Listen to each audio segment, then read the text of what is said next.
Welcome to Spilling Beans. Today we are streaming episode 9 of Spilling Beans. With me, I have Michael. He is the founder of Eden Vale. Back in Australia, his team make damn good bottle of wine. But the twist is, it doesn't have alcohol. Michael, welcome on board. Hamid, thank you for having me. Very excited to be here. I would love to hear about your journey so far. When in 2006 you started Eden Vale, how was your corporate experience before that?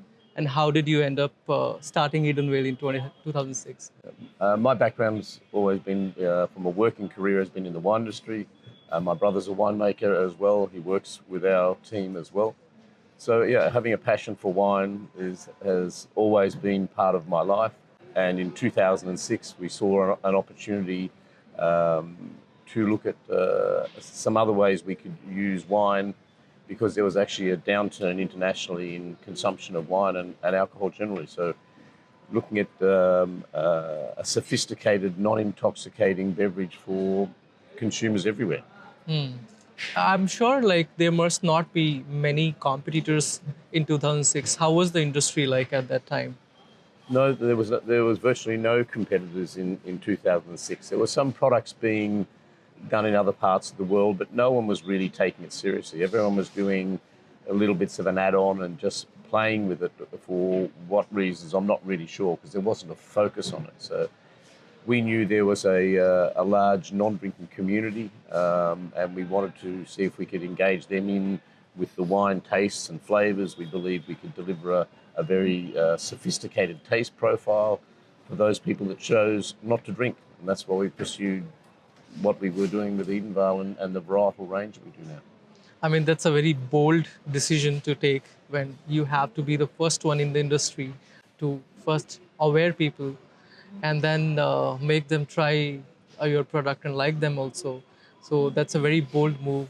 How was the mindset at that time when you were thinking about doing this capital intensive business for sure? There was a lot of skepticism around it initially, but we were persevering and we were continuing all the time to try and improve the qualities of the products. But the feedback we would get from the market, we would go to trade shows and, for example, mother and baby shows where the women at the show were just so excited to have a much more sophisticated product.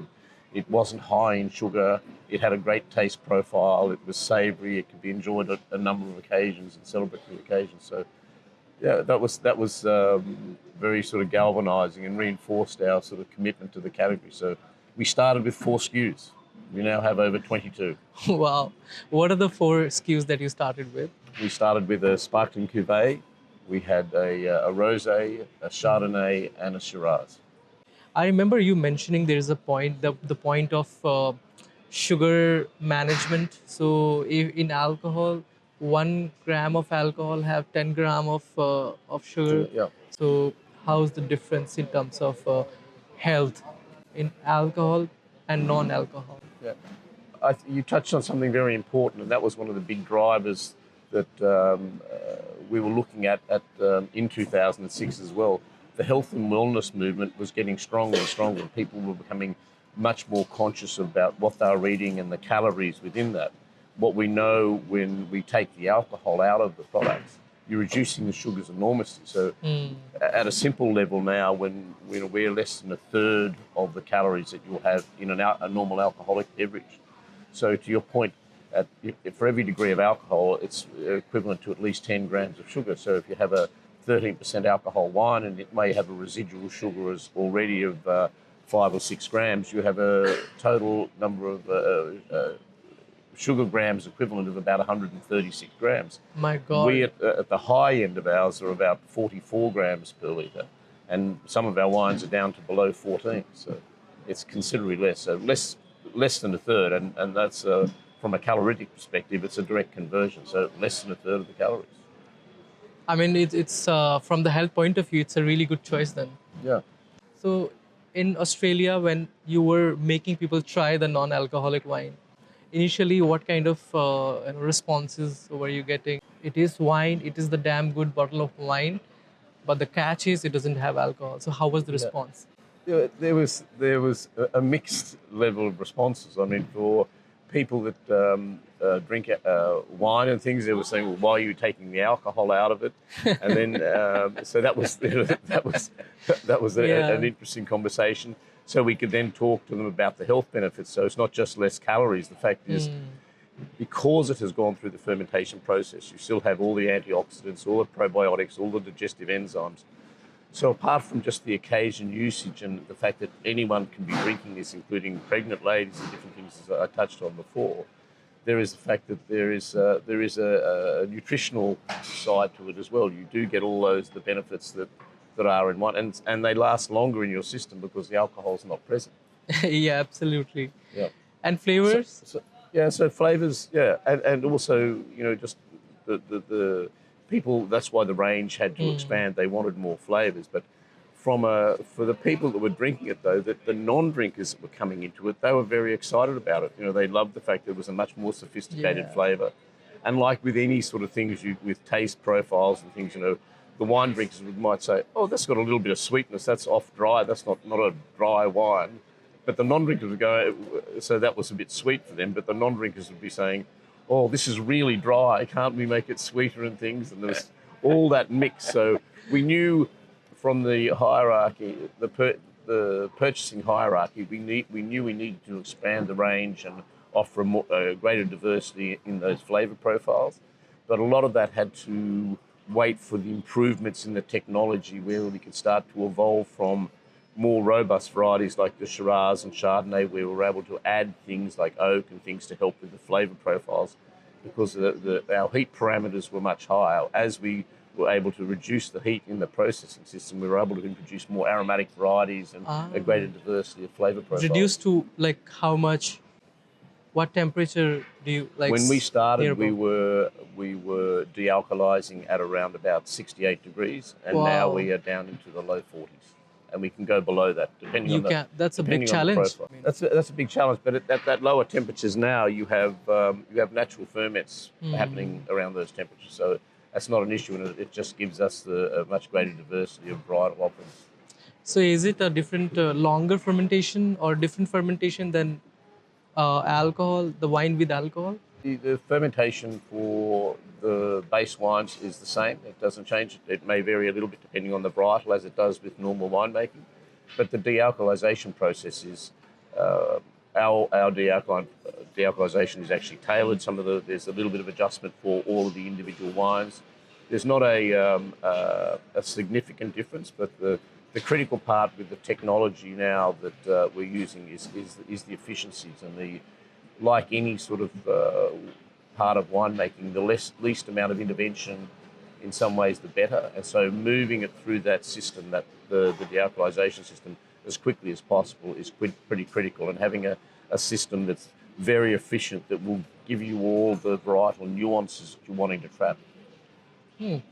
It's a very interesting, to be honest. Especially for the non-alcohol drinkers, it's a blessing, because apart from having something in your hand to drink, you're also getting flavors, and you're also getting a complete vibe of the party or Yep.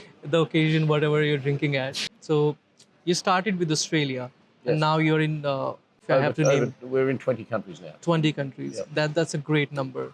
So let's start with understanding the market in terms of consumption in Australia. How are people adopting it, and what kind of people are actually adopting it? Initially, I think it was, again, driven by health conscious, and I think we had a lot of non-drinkers coming into that space originally. Wow. But now we have a lot of what they call zebra drinkers, people that are, again, health conscious, and they're wanting to drink some alcoholic wine on weekends and things, and during the week with working and things. They still want a sophisticated profile drink. They want something that does have those digestive enzymes so they can have it when they're having food. The demographic, though, which is really interesting, it is incredibly broad now. We have, for example, in Australia, we know it's only a marginally higher statistic, but over 55, most of the customers buying Edenvale are male. Oh, wow. Yet below that, between that sort of 30 up to 55, it's probably more predominantly female. And there's just a great mix below that 30. In Australia, the drinking age is 18, so between 18 30, there's quite a mix. But certainly alcohol consumption in that younger Ah, generation, as you talked about before, has much reduced because yeah. of just the mindfulness of their health. Gen Z and millennials also, both of them are like now more health centric, so they will prefer more of these non-alcoholic products, certainly.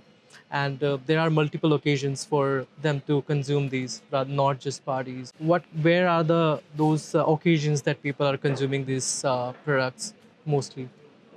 Eden Vale, or the non-alcoholic beverages, they're being consumed basically anywhere at any time. I mean, certainly it's becoming part of a lifestyle for people. From a cultural perspective, in a lot of the export markets, we find it's used a lot at major functions, at weddings and different events.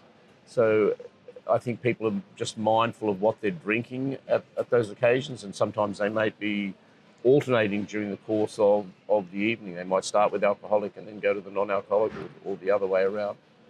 But yeah, certainly the functions and things seems to be a very strong market for us in other parts So of the world. the next question might sound like a sales pitch, but if I have to ask you that, how do you explain that this is the real wine but without alcohol to a layman person? Really, just by telling them it goes through the full fermentation process. It starts as wine, and you don't get those nutritional benefits. You don't get that vinous flavour, the more sophisticated flavour that we're looking for. Because when the consumers are not looking for just those commercial sweet drinks, they don't want something that's 180 grams of sugar. So this is an example of something that's quite dry. There's no artificial flavours. There's no artificial sweeteners in it. It's a completely natural product, the way it's been manufactured. So it's come from wine, yes. So it has those vinous characters, those more sophisticated flavours. They can be multi-layered. They can evolve, and we have all the health benefits that are there with the probiotics and the digestive enzymes and the antioxidants as well. Yeah, another best way is to make them try. Yeah, yeah. I tried it and I loved it. I mean, the mouthfeel, the sweetness and acidity, it's like very balanced, very nuanced flavors. We work very hard on that. You take the alcohol out, so you're taking a lot out of wine. You're taking out alcohol generates heat in the mouth. It creates mouthfeel. The volatility of the alcohol drives flavour. It imparts sweetness as well and richness. So we have to replace as much of that as we can, but we're doing it with wine-based material. So we use a little bit of varietal juice concentrate for sweetening. The sweeter, the sugars carry flavour, so we're actually adding a little bit of sweetness in there. But we're still ending up much lower than they would be drinking with other non-alcoholic drinks that tend to have very high sugar levels. That's amazing. I mean, from 4 SKUs in 2006 to now 20 SKUs, and a lot of experimentation, I'm sure, must have gone through to come to this point. And now, how was your expansion strategy? Like, you started from Australia, reaching to all these 20 countries. The markets we were looking at, I suppose we initially were looking at the traditional wine markets, because that health and wellness movement was driving the awareness of the category.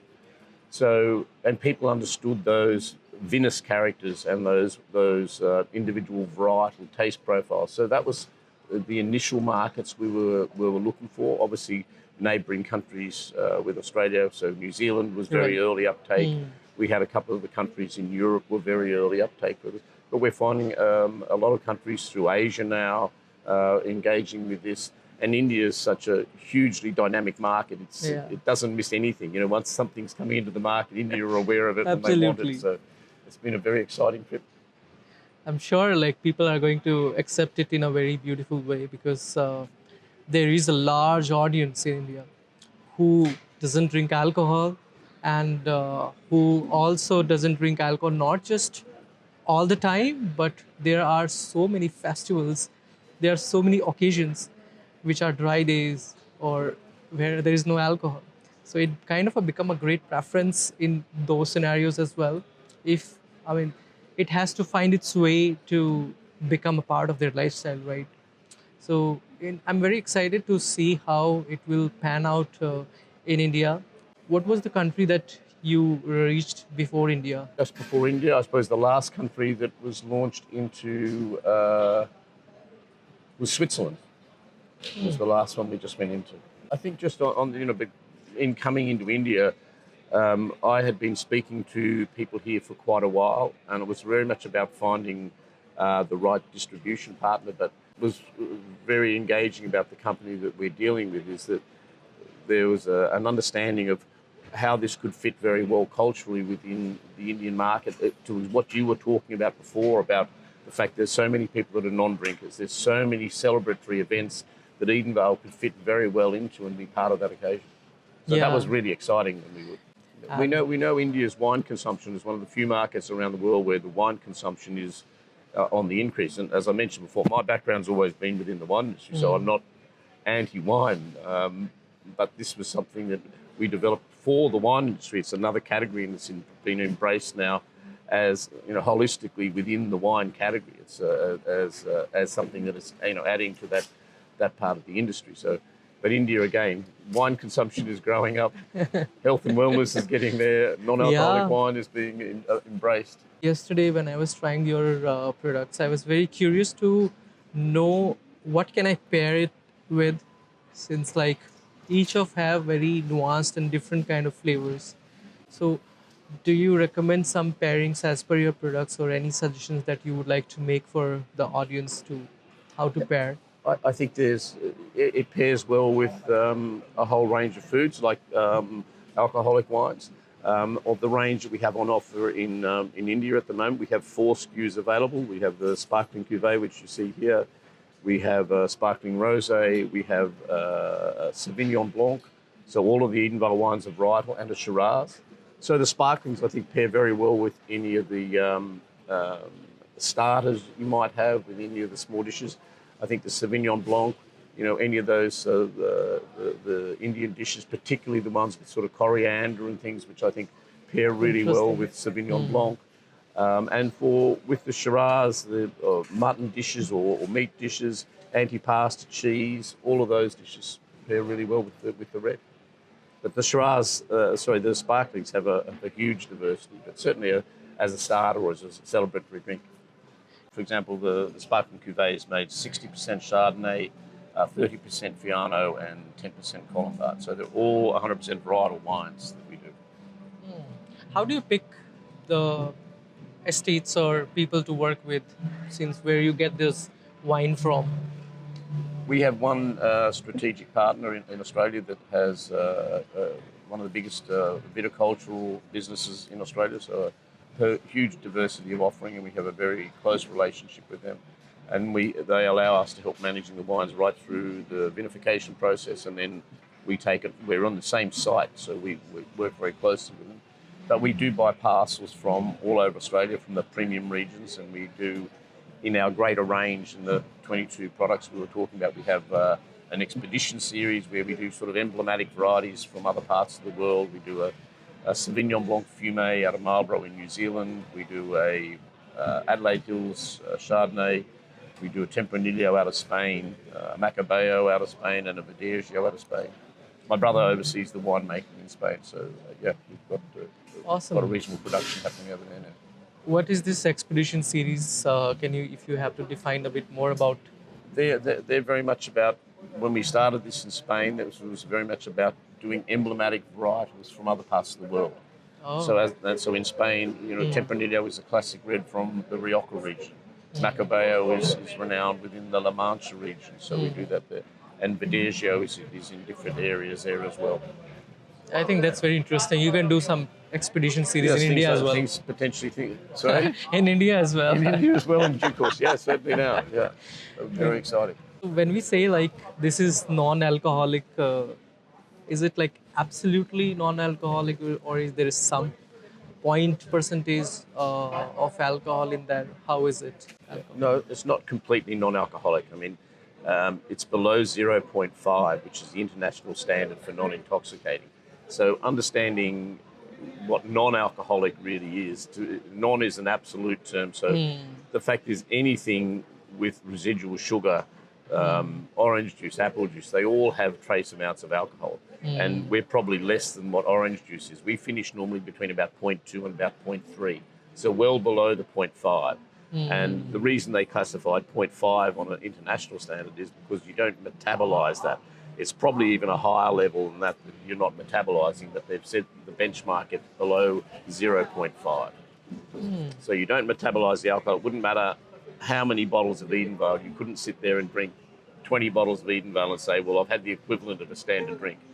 One, you couldn't drink that many bottles, but you're just not absorbing the alcohol. So because alcohol is quite volatile, things that heat in your mouth, it just flashes off, so you never metabolize it. So like kombucha also kind of have below 0.5. Lot of kombuchas have below 0.5. But there's alcohol present in everything that has residual sugar. So non-alcoholic, they're trying to say things like, you can call it alcohol-free if it's below 0.05.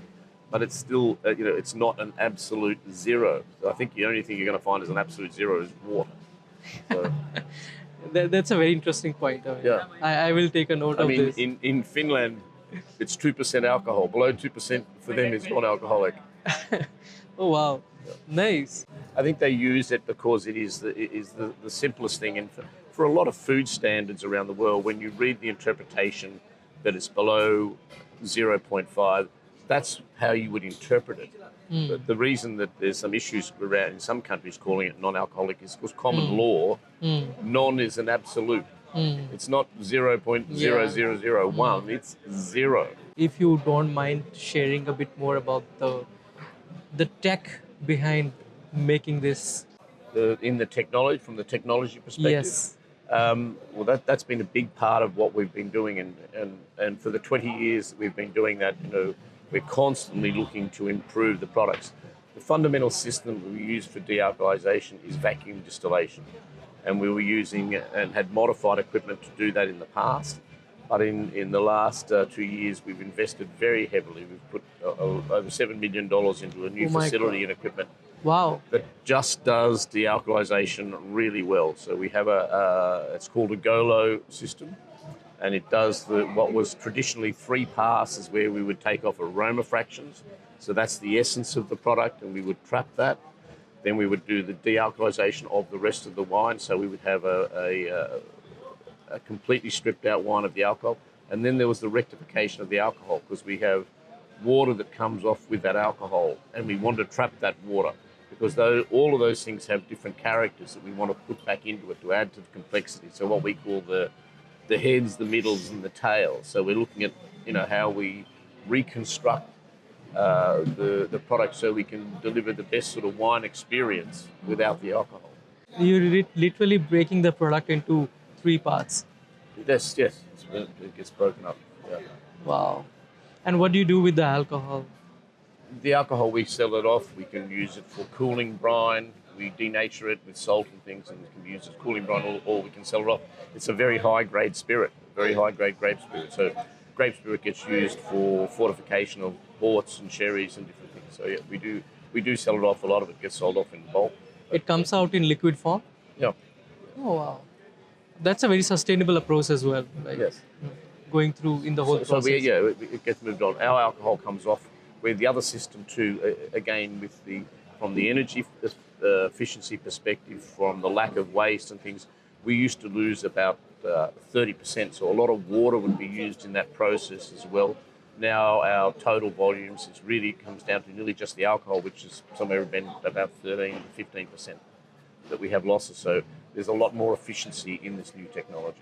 The energy you use, like solar energy, or how? You use a heat pump system. It's a really efficient system that actually does both the heating and the cooling. So we want to actually warm the wine up when it's going into the GOLO unit, because we don't want to have any heat shock characters. We want to mitigate any impact on that. And then as soon as the product's coming out, it's being cooled again straight away. So the energy efficiency, we use less than 1/3 of the energy, and it's far more efficient than any of the equipment we had before.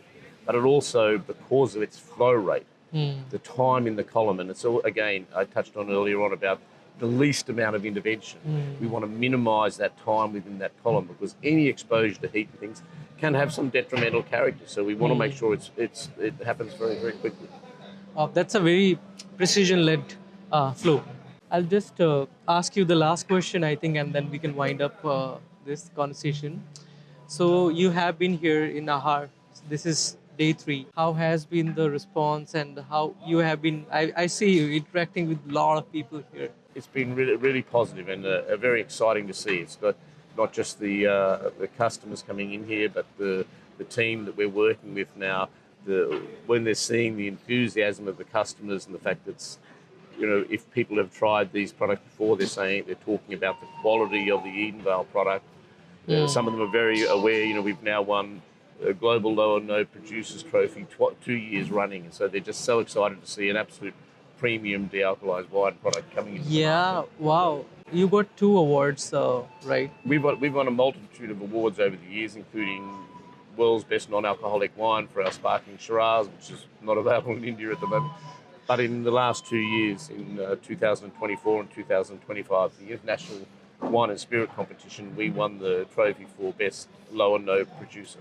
You'll see that on some of the bottles. In fact, it's on this one here. So I saw in the website as well, like when I was going through all the range of your products. I think you have been very insightful in sharing all the information and thank you. knowledge with me. Is there anything that you want to highlight or mention before we end? Just, I think that we're absolutely committed to this category. I mean, as I said, we're from a winemaking background, but now Edenvale alcohol removed wines is all we do. We're not doing any other products and adding on to it. These are just are all we do. Dedicated. Dedicated to this section, this category. Awesome. Thank you so much, Michael, for Thank being you for here. having me. Really enjoyed it.